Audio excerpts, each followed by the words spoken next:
Hi, I'm Lena from Montclair Community Library, and I'm excited to share some instructions and advice on how to make seasonal flower bouquets.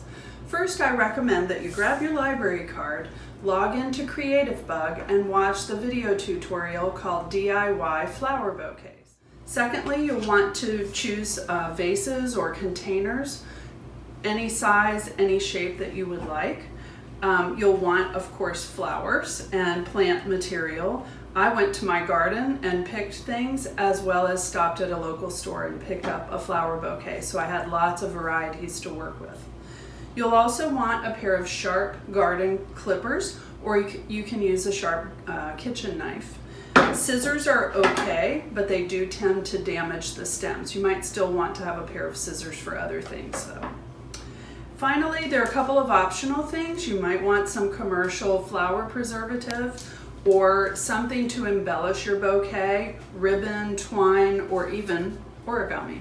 I reached out to the oldest garden club in eastern Prince William County, that is the Trowel Garden Club, so that I could get some tips and tricks and expert advice. So here are some of the things that they shared with me.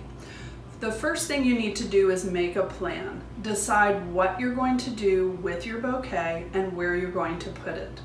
Once you have your plan, then you choose the proper size vase or vessel that you want to put your bouquet in. It could be any shape or size. One of the things that you want to make sure that you keep in mind is that the container should not compete with the flowers. Also, if you use a clear container, then the stems become a part of the bouquet. So just keep that in mind as you're making your arrangement.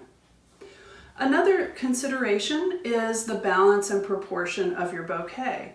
So a number to keep in mind is 1.5. If you are working with a taller bouquet like this one, you're going to want to make sure that your floral arrangement is 1.5 the size of the container.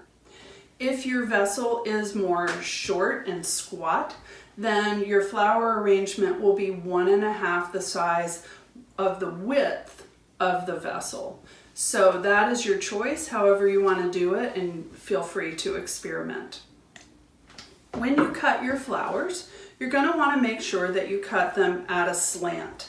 And that way they can absorb the water more easily when they're in the vase. They're not sitting flat on the bottom of the vase, but they're actually slanted.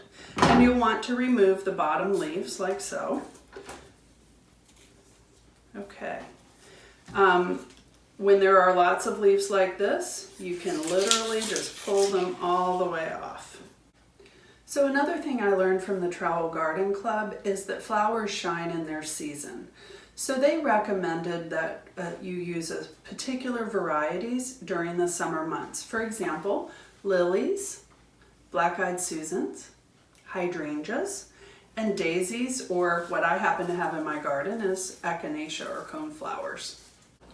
So I hope you enjoyed learning some tips and tricks for making beautiful, long-lasting summer flower bouquets.